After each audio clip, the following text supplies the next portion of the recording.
still hear me, correct? Yes. All right, let's just start from the beginning real quick, and then I can piece everything together. All right, so this is where the intro's gonna go. We're starting over because we had another slight technical difficulty. It is 92 degrees in my car, so my phone said it overheated. All right, I'm gonna let you hit it off. The Ox and the The Opus Ox is and a the show Opus is a show that explores that friendship through explores the power of friendship through the power of conversation. The Ox conversation. and the The Opus Ox is and a the show Opus is a show. we will cover We will cover entertainment entertainment that explores friendship through the power of conversation, technology, and we will cover entertainment, entertainment, technology, technology, and life. and life.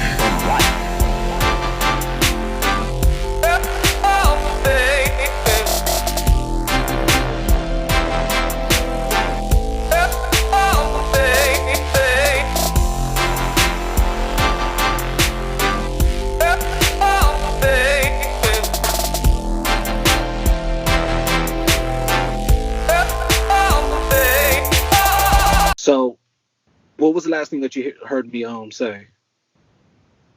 The last thing, you gave me a number of what you heard, but then I was gonna tell you. Okay, so let me just go over these stats real quick, just real fast. This is quick. A map of the U.S. coronavirus outbreak on March 13th of this year. Obviously, total cases were at 1,600 plus, with 41 deaths. Did you hear that? Yeah. All right. A week later, on March 20th of this year, obviously, total cases were 15,000 plus, with 201 deaths. Let's examine that real quick. Okay, on March 13th, we were at 1,600. 1 week later, 15,000, dude. With 41 deaths on March 13th, it jumped to 201 deaths on March 20th. Now, let's go another week. March 27th. Total cases. What do you think? Just give me a number. Just take a guess. We were at 15,000 1 week ago. Where do you think we're at as of March 27th? Total cases in the U.S. I think it's. I can't remember what I saw this morning, but it was maybe around 50,000. 97,226 cases. Man, that's almost 100,000 right there. With 1,246 deaths. And you have to realize from the time that this information was put out to the time I got a hold of it to now when we're talking, that number has changed significantly. I'm pretty sure that number has changed. Yeah, I mean, it changes like every day. And it seems like it's getting worse every day, too, as far as, the many cases that are being confirmed. Yeah, and I think we're going to end up doing, even if it's a 5 or 10 minute update with the podcast. I mean, how can we not talk about this, though? It's affecting us, especially here in North Carolina. So how can we not talk about this? Just in North Carolina, it looks like we're right at 1,000, or we just reached over 1,000 confirmed cases here. In North Carolina? 1,115 reported cases as of Sunday afternoon. And wow. 71 of North Carolina's 100 cases. I thought I saw 868 when I saw the news this morning. But maybe that was a result from yesterday. Results from yesterday, confirmed cases. This is today that I got this information. What county do you think is the most affected in North Carolina?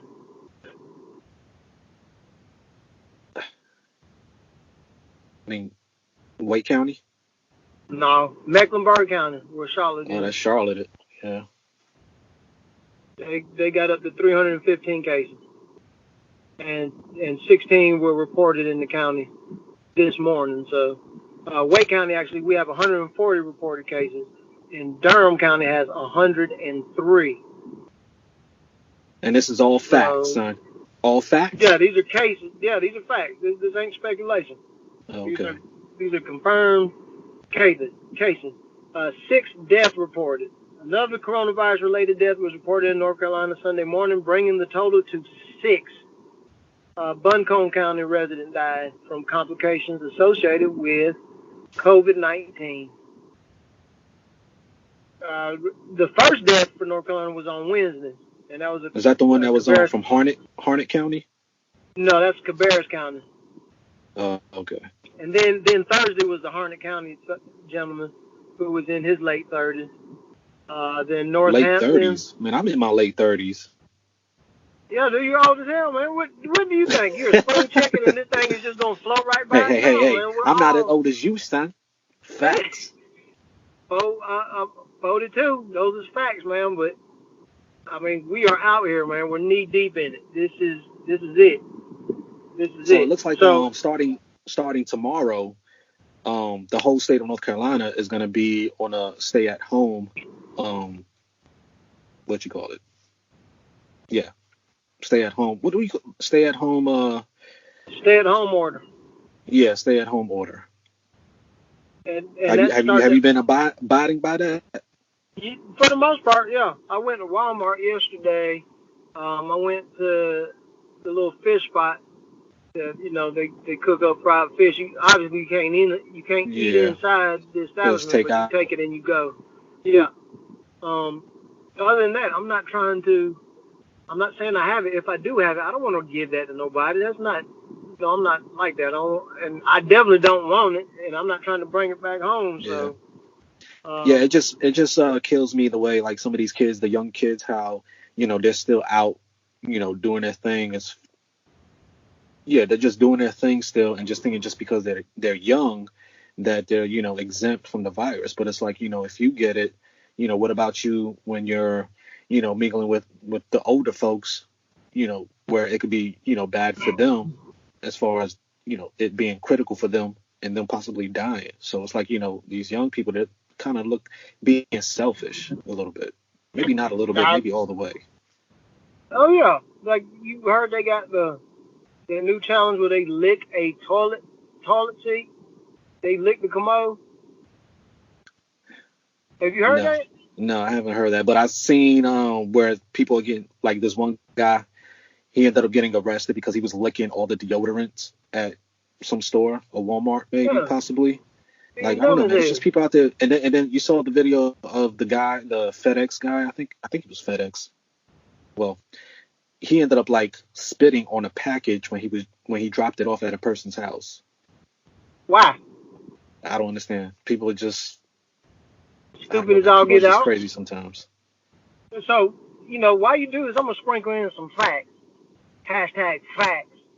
Globally, more than 672,500 cases of COVID-19 have been reported in 171 countries, and 31,589 deaths so far. So, Italy looks like it's the one that's really getting hit hard. Yes, but they, as per rumor and a little bit of confirmation on facts, they have a lot of older people there too. Oh, I guess that's where everybody goes to retire.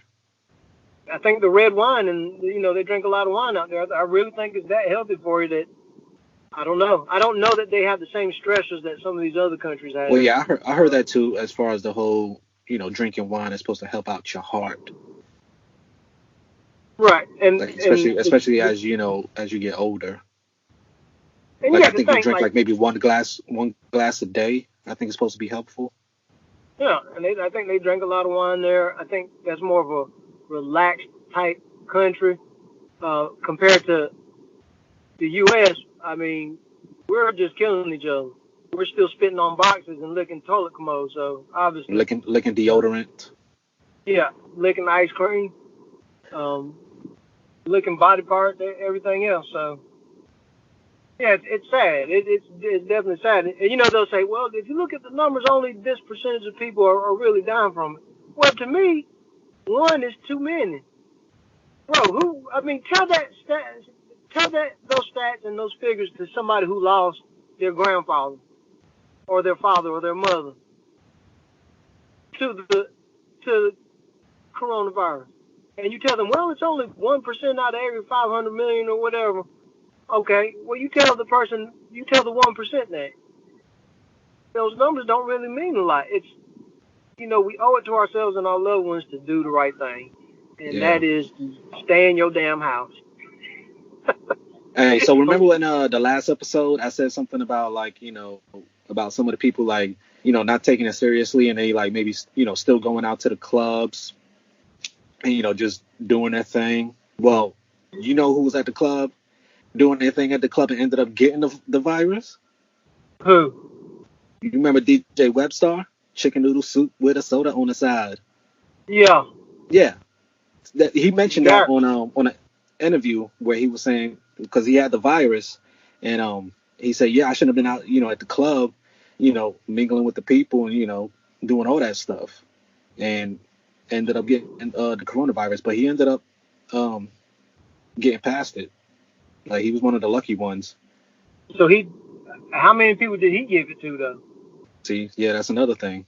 And the thing is too, he said he was asthma. He has a history of asthma, so his asthma started to kick in, and that's what he noticed, about the symptoms, when he had it. So it makes me nervous.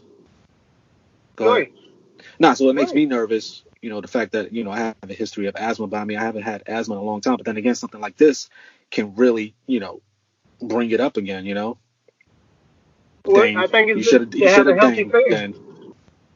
It's good to have a healthy fear, and just to support your fear, here's another fact.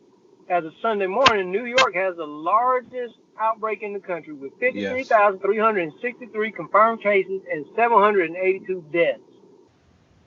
Yeah. So, I know it's crazy how, like, it started out before it gets better. Like, it started out on the West, in Washington, and I don't know. I thought that would be maybe the epicenter of the virus, but I don't know. It's crazy how now New York City, it's not even like the whole New York State, it's mainly New York City that I think is dealing with the virus, much more. Right.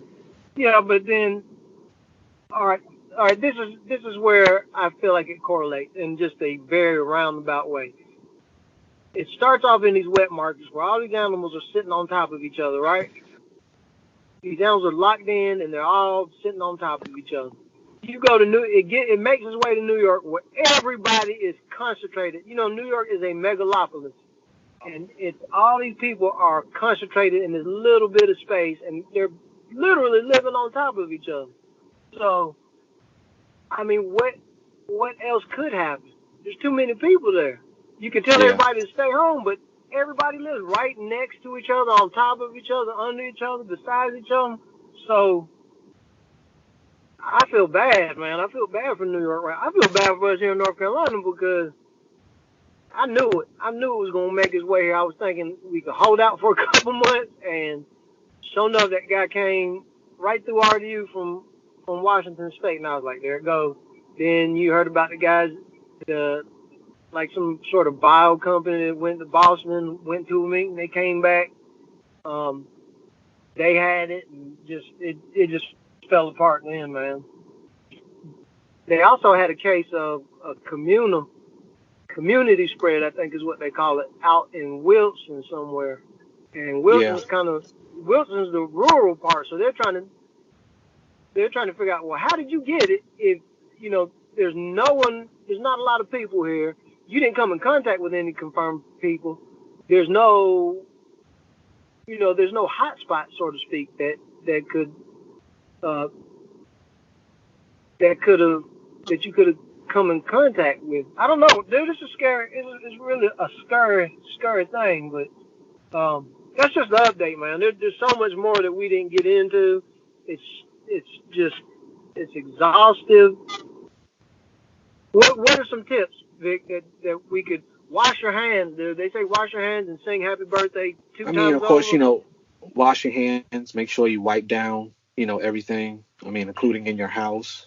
I know, like with me at the hospital, I make sure that every time when I, get to my desk, that I make sure I wipe it down just in case, because you never know. Because, I mean, like you said, I mean, there's people walking around here that has it, but just don't have the symptoms to show you that they have it. And then it just spreads so easily like that.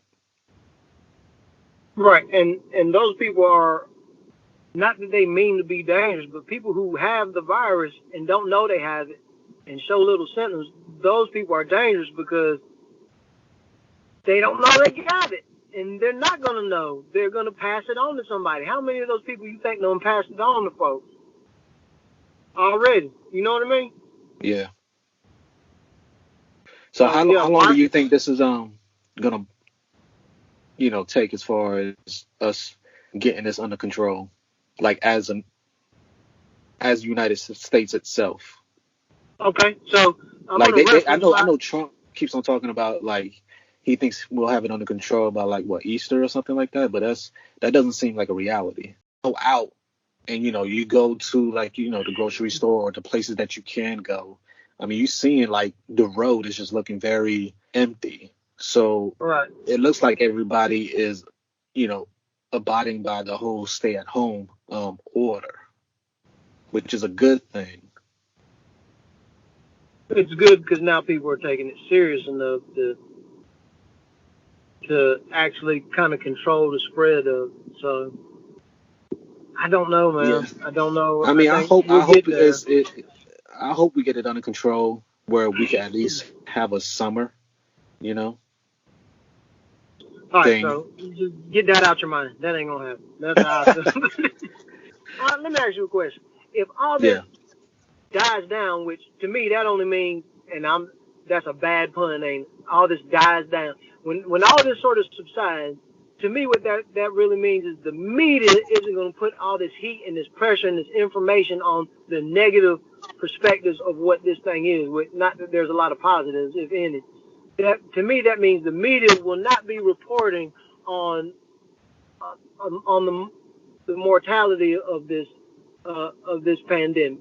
That means the conversation is not going to go from people dying and how many confirmed cases. It's going to go more towards us coming out of that. That's what I'm talking about. Even then, are you willing to take that chance to go to California and kill a California West Coast ride? Yeah, with my family, vest, with my bulletproof vest on. Shoot. Yeah. Because it's the wild west. What is you gonna do? Get your Dr. Dre on out there and risk catching it? Are you willing to do that in July? Nah, I mean, we're not gonna take the trip if it's still, an issue as far as us not being cleared of this whole thing. Because you'll be rolling in my 6'4". Let me ride to the top. Dude, I mean, besides, okay, real quick. Man, I wanted to go out there, throw up my W. You know what I'm saying? Shoot, that's facts. Yeah, for Wuhan. You gonna throw that W out there for Wuhan? Anybody out there from California or the West Coast, which, Washington, Oregon, but California in particular, like, they probably have the best hip-hop music.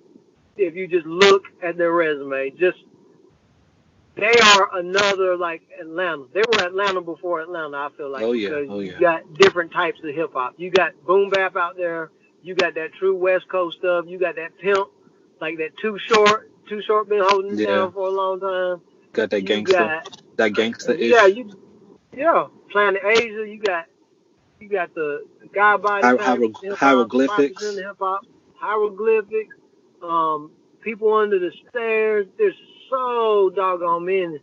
Casual. You got Cypress Hill. They've been putting in work for a while. E40 with the water. Yeah, I mean, yeah, basically. It's not embraced like the West Coast, but I think we are getting there sooner than later. But all right, dude, I just wanted to. So speaking of the trap and feeling like we're trapped because of this virus, you want to try to segue into the trap music portion? Trap music. Wait, you know what? I think let's put a hard stop right here, Vic, and this is where I'll drop the doggone the bumper for the show. What you think? Can we do that? The what? The what? The bumper. The bumper where I have the little background music and they say ox in the open,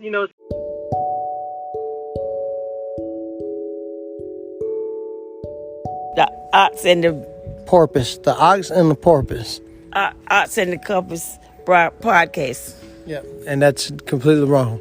The Ox and the Opus podcast. Why you say like that? Why you sound like that? The ox. Well, say the whole thing. Yeah. The ox and the opus podcast or broadcast. Podcast. Podcast. What is that about? Oh my God. The ox and the broadcast. What do you say? Here we go. Hey, and we're back. It's the Ox, And the Opus. the Golden Gringo, and King Conundrum. Vic, there's a little bit of business we probably need to lean into. What is that little bit of business? We're about to get into our sponsorship again. Yeah, I'm like totally lost right now. My bad. Okay, so we're gonna go ahead. Let's I tell you what. Let's go ahead and throw it to our sponsor.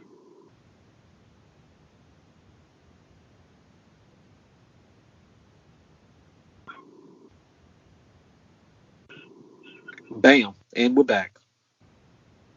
And we're back. Let's do it again. I got something you can listen to. All right, let's go ahead and let's get a word from our sponsor real quick.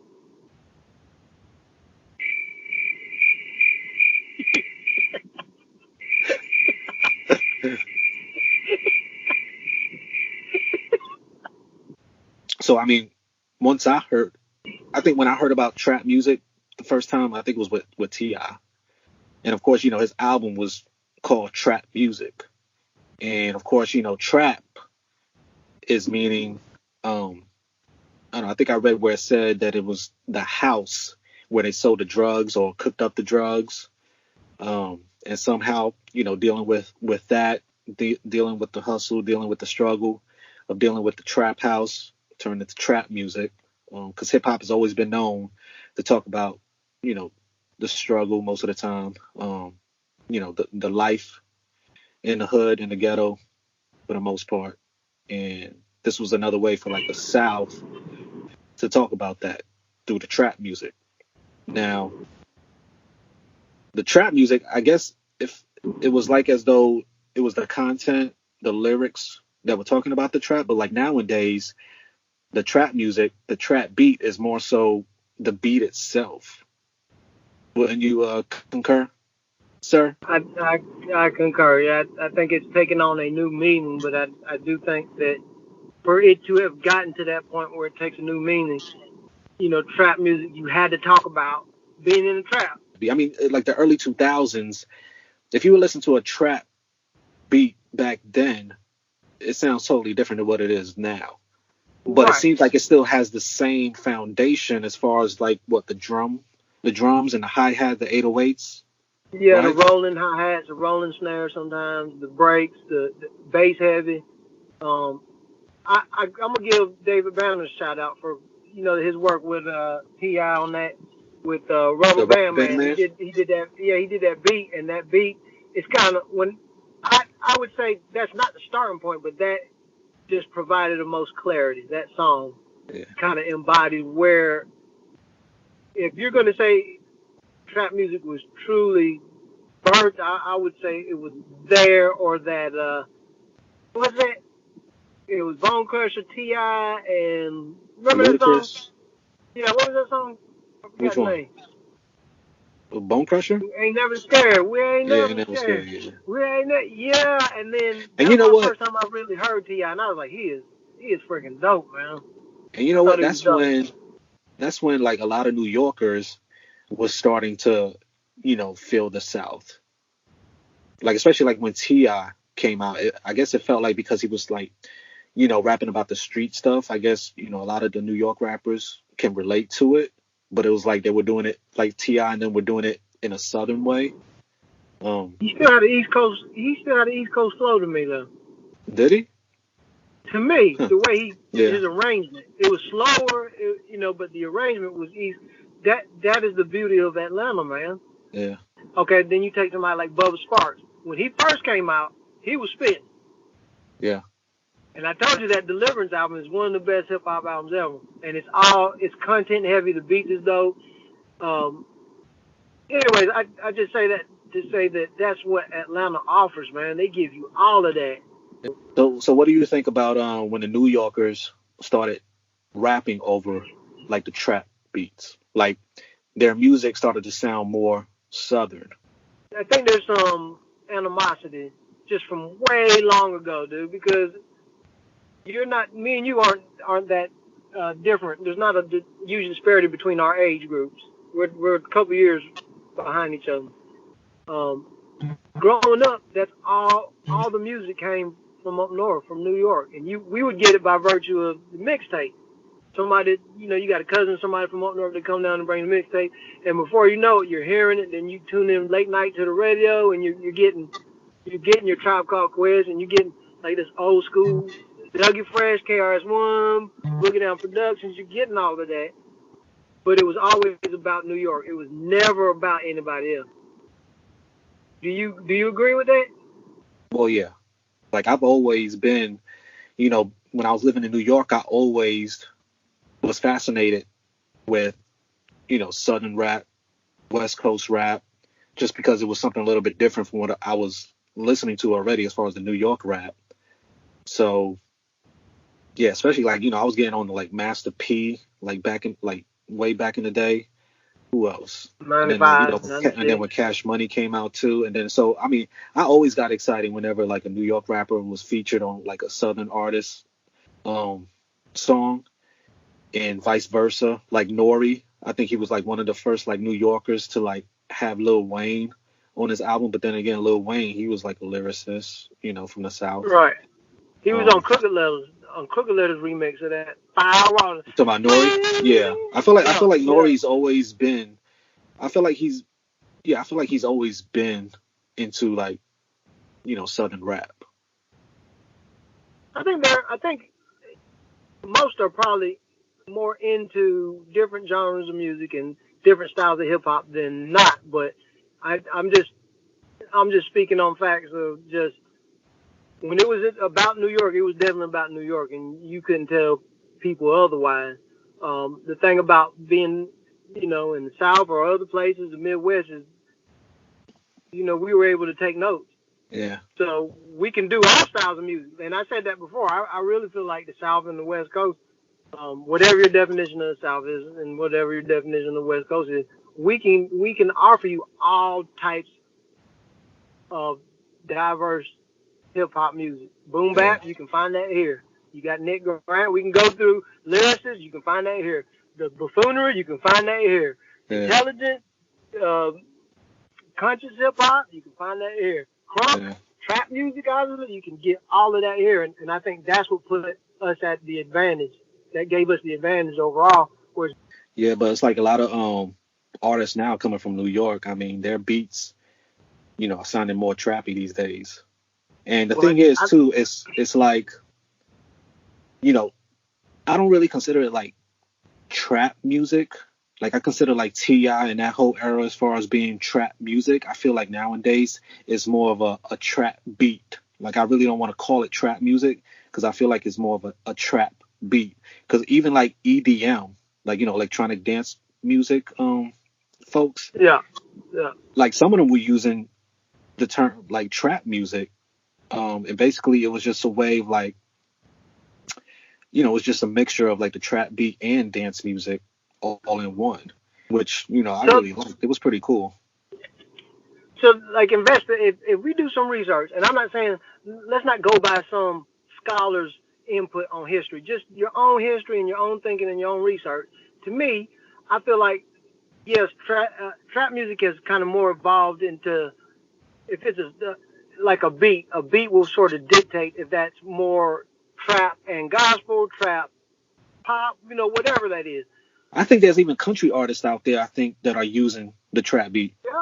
Yeah. Absolutely. Like even like the song The Old Town Road, man. You see how popular that was, like across, the world? Yeah. And that had like a trap beat heavy on it. Not trap music, but trap beat.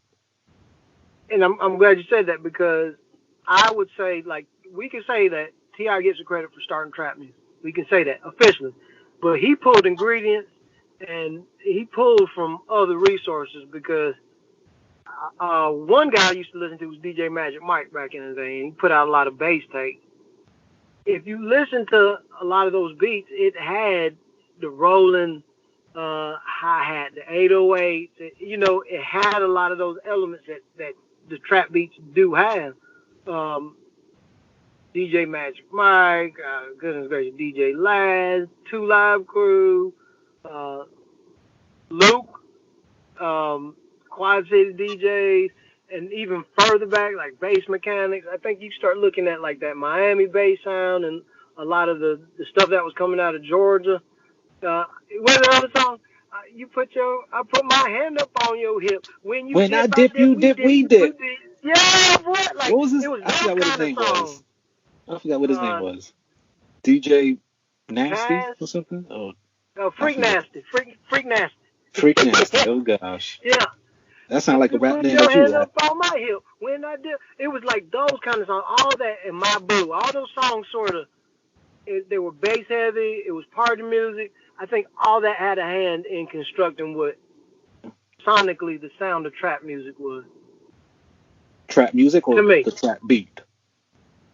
the beat, the actual Yeah, sonically. it's so diverse right now. Like even like when I listen to Christian hip hop artists, they are also using the trap beat. It's just something about the trap beat. Like pop stars are using the trap beat. Um, yeah, like I said, country singers look like they starting to use the trap beat a little bit too. It's But just like so it's so diverse right now with it. right. But if you want an authentic trap song, like trap music, you got to have the beat Or and you Two got to have Chains. What the about Two mumble Chains? I rap. You feel got to like have the he was drug part of that reference. movement too. Yes, I agree. And then that's another good, like Field Mob. You remember them? Yeah. Like they were dope. They were lyricists, but they still kept it whatever it was, wherever they were from, Albany, Georgia, or somewhere. They kept it like it was. I think all that had a hand in getting trapped to where it is. Just like hip hop. Hip hop doesn't move forward unless it spreads. You got to let other people have their influence on it to get it to where it's at today. If Chicago never had a president or Detroit never had a Oh president, man, but so speaking of it wouldn't be what Chicago, it is. yeah, speaking of Chicago, how so it looks like too that people are doing the drill beat as well. Right. Like, is there a I think difference that's between a trap beat and a drill beat? I don't think it's as bass heavy, and I don't think they roll the snare as much. It's not a lot of differences though, and I think that is a child. That is a child of the Of the trap. trap. Yeah, Yeah, it's definitely. a Midwestern interpretation. To me, it's a Midwestern interpretation that then became its own thing now, because other Yeah, it's countries like are doing that. yeah, because you got the UK drill, you got the Irish drill. Like, yeah, it's just crazy how far this trap movement, like, well, I mean, the trap beat has come. Nah, Right. even like the intro that you made for the podcast, it has a little trappiness to it. Facts, man. Facts. Say that again. Facts, man. Facts. Okay. So I think we both sort of conclude that T.I. gets the credit For for trap music, creating, for organizing it and influencing it and pushing it forward as a package of that we now call trap music. So we're both agreeing that he gets the credit. I don't I know, know but are where you they? think I it. don't think they're calling it trap music these days. I think it's more so trap beats. I don't think people that do true trap music, they might say it, but I think it's uncut, just what it is. You're gonna know it when you hear it. You know Yeah, what I mean? You're gonna when you I hear don't know, man. It's Gucci just Man do his thing, or used to, especially the old Gucci Man stuff and OJ the Juice Man. You already know what it is. You ain't got the it's the OJ the Juice Man. cadences. Where is he at? I I haven't don't heard him know. I don't know. heard about I him in a was a long big time. fan. Yeah, I was a big fan of him. I love the way he did his thing. Um, you got to think with Freak League, Petey Pablo. That's a form of trap music to me.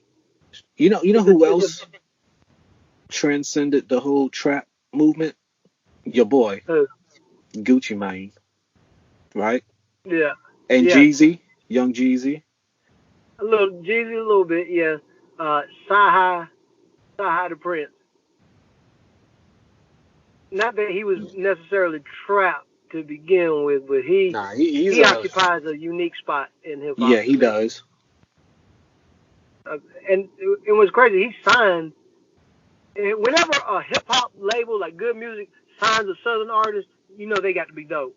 Yeah. Because a southern MC has to prove themselves that much more. Whereas they'll get somebody from New York quick just because, you know, that whole New York swag is just braggadocious and they Or can kind of Detroit. communicate. Or Detroit But with Big Sean. Detroit's the real deal though, man. Anybody that come out of Detroit can run. Elzai, Royce the 5'9", Big Sean. yeah, of all course, them guys. Of course, Eminem. Yep. You can't sleep on those guys. Guilty Well, yeah, because they Simpson, had like those, Black like Milk. hip hop shop, those freestyle battles and stuff like that. So it was like everybody was coming for for each other's necks when trying to be like the best lyricist. Right. In Chicago and all those places. But I'm talking about if you're anywhere from Kentucky, Southern Virginia, Tennessee on down, Arkansas on down, you're gonna have to prove yourself that much more if you're gonna get these hip hop purists and backpackers to adopt you and to want to rock with that. And I think that's where all that fuss came in with like Nick Grant, doggone like Fonte and those guys. I think like Cunning Linguist, like there's a lot of Cunning Linguist? MCs. Oh my gosh, I haven't heard them in a long time either. Yeah, I need to get back to some of this old stuff that I used to listen to. Yeah, man. I mean, you got like when Outkast came out, I was praying so hard. I said, please let them be from North Carolina or somewhere. It was a lot more familiar than the New York stuff. And granted, they were from Georgia, but look at what they had to go through to just earn the same respect that, you know, somebody from another location would have gotten just for being able to halfway rap, in my opinion. And you said it yourself. Now they have lauded Andre 3000 as one of the best. So I mean, he had to really put that work in. Rick Ross is dope. I don't know. I don't think he get a lot of credit. I don't know, man. I don't know. He be talking the same thing, same subject. Yeah. Every time, and I don't know. He don't change it up a lot, but it's just that he's got some good. Like he's one of those artists that is able to pick a good beat. Like his beats, I think, is what helps him a lot. I think that's what sets you apart from people. If you got dope lyrics and dope tracks, and you put them together, like you're gonna end up like Rick Ross. Yeah. And not to disregard people like. I mean, we already know Lil Wayne. We already know he's dope. Scarface. There are. Young Buck is dope to me. Peter Pablo is dope to me. Bubba Sparks. It's just it's so many. We need to just generate a list of our top lyricists from the South. I think that would be fun. Yeah, we need to do that. We need to do one. We need to do that one episode. Which one?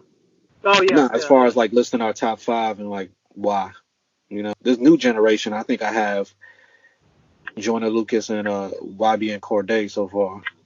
Oh man. Yeah. Nah, this is you right here with the whole Dine and Dash. We're not talking about DoorDash, the food delivery company, but this is Dine and Dash. Have you ever Dine and Dashed in? I mean, King Conundrum? What? Yes, I have. No, you haven't. Yes, I was at Winston State. You must have been young and, you know, just in your heathen ways. Yeah, I was 20 or 19, and it was my birthday. Shout out to Winston State. Ram Pride. We were out at Houlihan's. It was a restaurant called Houlihan's. Me and my little honey bun back then. I'm not gonna say her name. I ain't gonna throw her out there like that. Was she a Krispy Kreme honey bun? No, she was a caramel. They actually thought we were brother and sister because they thought we looked like. I forget. I'm not gonna call her out. I will mention it to her and just ask her. I'm gonna ask her if she don't mind listening to the podcast and just see if she remembers this. But we went to Houlihan's and we were. What I liked about our time together. Dang, we were so really you dine and dash with someone, not by yourself? Yes, we set it up, dude. We got in there and we figured like we're gonna eat. It's my birthday, and then about a third of the way in, after that, you look pretty today. Oh, you're sexy too. When we were in that part of the conversation, we were like, you know what? Hell no. Let's order everything on the doggone menu and we're gonna jump ship. So, wow. It was was my birthday. Where is this at again? Applebee's. Houlihan's. What kind of restaurant is that? It's like a. Hey, I'm on 10%, by the way. So. You want 10%? Oh, okay. Well, as far as my battery life. So. Okay, so let's run it to like 3%, dude. All right. So, what type of place is this again? Houlihan's. They do like it's like a combination of Applebee's, an upscale Applebee's. The food was really good. I think they had one here in Raleigh when I first moved there. This was back in the day off Glenwood. Anyway, so like I said, we were in that part of the conversation, and we both were like, man, let's just draft everything off this menu with so dessert. She was down to ride. She was down to ride. Yeah, that was my road dog right there. So we got to that point, we ate, and we told the waiter that I left my wallet in my dorm room, and we were gonna go take the bus to go get it and bring the money back. And I just remember the guy being so nice, like, "Oh, sure, no problem. I'll be here when you get back." Yeah, dude. Yeah, I mean, like, boo-boo. Yeah, I feel like crap now, dude. If I could find him, I would pay him every bit of that money back. I promise you. Wow. Yeah, I don't think I've ever done a Dine and Dash before. You should do it. Just I ain't trying to do that. I ain't trying to do that right now. Shoot. I'm talking about a small. Just do it, and then I'll pay for it. Just try it. You got to get. That's one life experience. I feel like, I don't like that I did it, but I so can was have that a the only conversation one time that was the only time that you did it? No, I want to say I did it a couple times in college, man. That's how I sort of ate. That's how I was able to eat the way I was. See, but the thing is, you was in college, you was struggling, That's still not right. That ain't. We both know that ain't. Yeah, that ain't the way you do things, man. If I only had $10, and that's. Well, you trying to live life on the edge, trying to show off to your girl, your little honey bun. We was in it. Trying to be spontaneous. Yeah, it was fun. Yeah, it was just fun.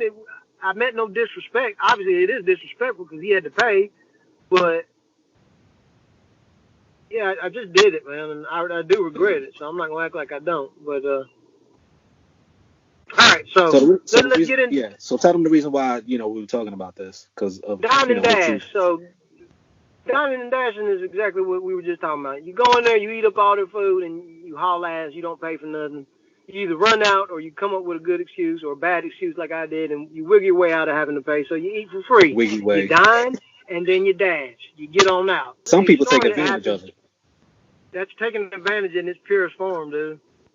In its purest form. That is taking advantage of a situation, of a business, of somebody's kindness, of, that is just. But you got some people out there, like, with what you sent me, where they want to be internet famous, and just want to be able to do it for the internet, and do recordings, and then turn it into a situation where it becomes a bigger situation. In 2000, the manager, they were trying to let me start over. So this happened in Minnesota, in a Chipotle. The manager did not want to give these patrons, these young minority men, their food, and these guys were recording her and blasting her on social media, saying that she was being racist.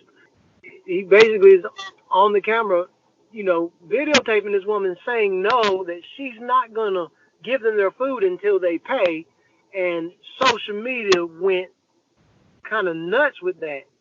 All you seen on camera was this woman saying, "No, I'm not gonna give you this food because you haven't shown me you got money." So everybody went berserk, sort of, and they were just on Chipotle. They criticized Chipotle. They criticized the manager, calling her racist. It blew up to the point where Chipotle, they made a couple statements, and let me read those. We now have additional information which needs to be investigated further. We want to do the right thing, so after further investigation, we will retrain and rehire, and if the facts warrant that. So they basically fired the manager based on the social media output and the uproar and the evidence, the lack of evidence, rather, on social media. They fired this woman. That bugs the hell out of me to begin with. How does that make you feel, Vic, if that's all you knew about the story? I mean, it's just crazy how, this person can get fired just because she was doing her job and she was just trying to you know, protect, the her established. Well, I don't know if she was franchised with the Chipotle, but I don't know. It's just hard to take in as far as dealing with that situation, especially when you got somebody like recording you and trying to put you on blast, knowing that it's not your fault. You know. And you got to think, like, there were people calling this woman prejudiced. They were calling her racist. You never see like the other side.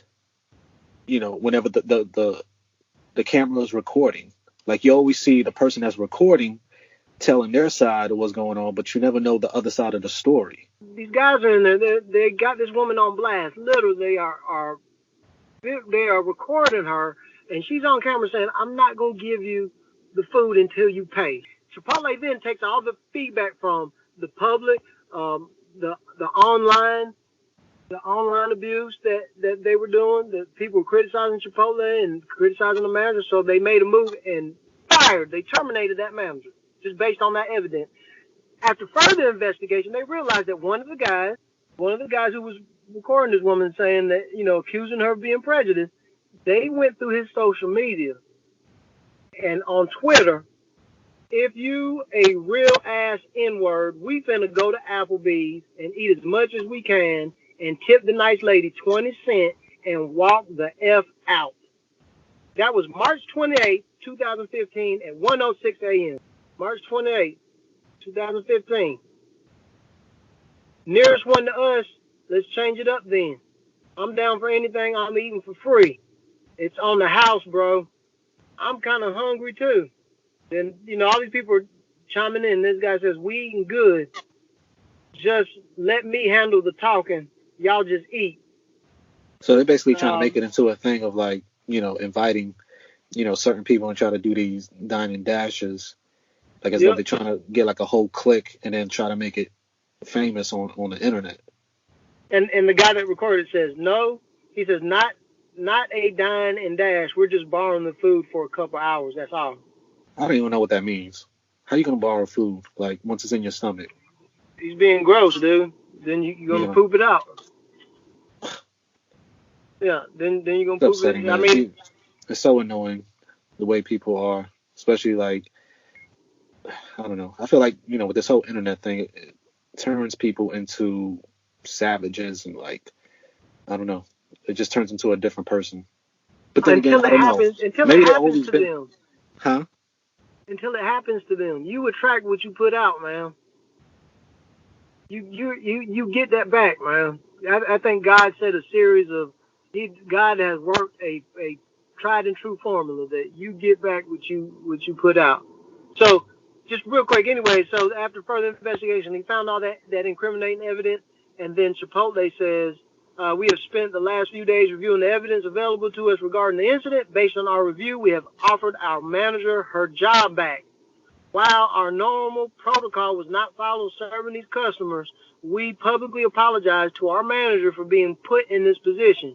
We will work to continue to ensure that we support a respectful workplace for our employees and our customers alike. We are committed to doing the right thing and acting in a manner consistent with a thoughtful, fact-driven approach. Dude, they have to give this woman it's already done happen. It's been done happen. I'm just hoping they gave her money, gave her job back, and gave her a raise. Anything happened with the guy, the one that was dining and dashing, that was exploiting it on the internet? I think he went underground, man. I can't find anything on it. Looks like when all that, when that story broke and it went viral and fungal and bacterial online, it backfired on him. I think he removed himself because he that pisses a lot of people off because there are instances where people are being as a general because of situations like this, Yeah, but when in all actuality, it's just one dumbass, situation that was absolutely incorrect and misleading. No, but do you know what I mean? Do you know what I mean, though? I do. I agree. With that. I agree that some of the stuff that I've personally experienced, or I've seen my father go through, or my mother, or friends. I've seen it. I've been a part of it. It's happened. it devalues everything people have worked for to just be heard in certain situations. And it's not just blacks, man. It's like you look now, a lot of Asian people are going through that stuff. Oh yeah, because of the virus, right? Yeah. Yeah. But I'm glad that got resolved in a positive way for her eventually.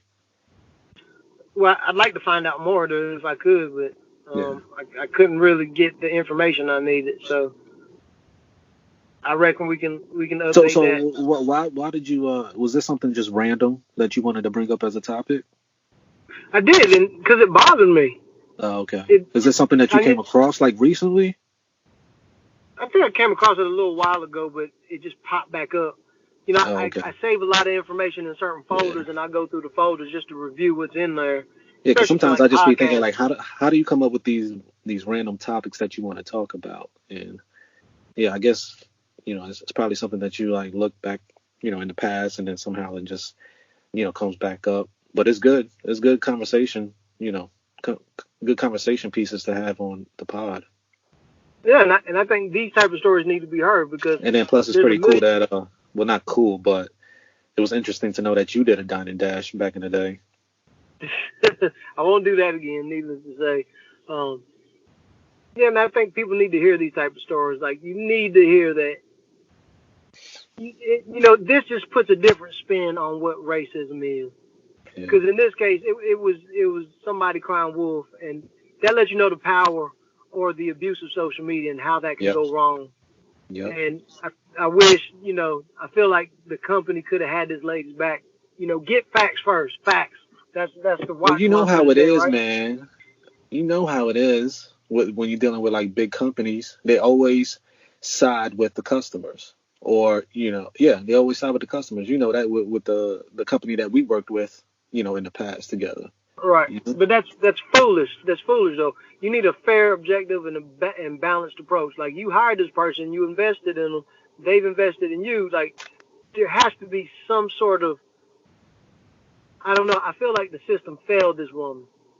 Social media failed this woman and then redeemed this woman.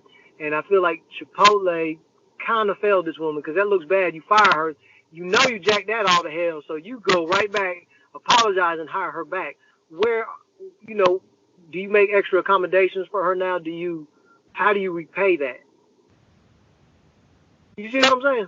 Yeah. Just think about if that was you. If that exact same situation was you, you know you won't be like that. But you were just doing your job. They offer you your job back. They hire you. Don't you want the playing ground even now? You want to be compensated for some of the time and the trouble? This is social media. This ain't like it was a contained situation. This woman was out there. Do you think she could have sued? You think she could have sued them? I do, and I think that was part of the issue. That's what forced their hand. They had to apologize, dude. If they didn't, it would ruin their brand. You think there was a settlement? I think a very quiet one. Yeah. I think they gave her a raise. I would say they hired her back and they gave her a raise, or they invested in some sort of, you know, a lot of places will pay for your schooling or something like that, help pay for daycare. I think if they were smart, they would do that. Yeah. And I think they did do that. Yes, sir. All right, man. It's that time. We need to go ahead and conclude this episode. All right, so just recap on the episode. Everything is everything. We will be back shortly. Come sponsor us. Come holler at us. My name is the Golden Gringo, and he is King Conundrum. Psych. And that's psych your mind. And we are the Ox. And the Opus. And we're gonna holler at y'all. We're gonna give y'all a shout soon enough, homeboy. Hey, did you do that on purpose? Girl. What? Did you do that on purpose as far as you being the Golden Gringo? You wanted to switch it up? Yeah, I'm always. If you don't ever catch, when you go back and listen to some of these, that would be my advice. You go back and listen to some of these. I try to throw something out there just to see if you catch it or if you're gonna say anything. Well, yeah, you especially threw me off last episode talking about some Velcro. Like every time I listen to that, I'm like laughing. Like, what is he talking about? Some Velcro. I will say, like, every episode, you do better and better with you seem more comfortable. It seems like you're not even paying attention to the fact we're recording our voices, and Yeah, I think I'd love to see us by episode 50. How we're rolling. Yeah. All right. So real quick, 1 to 10, what do you rate our own podcast? What do you rate it? Maybe an 8. Still needs improvement. Facts.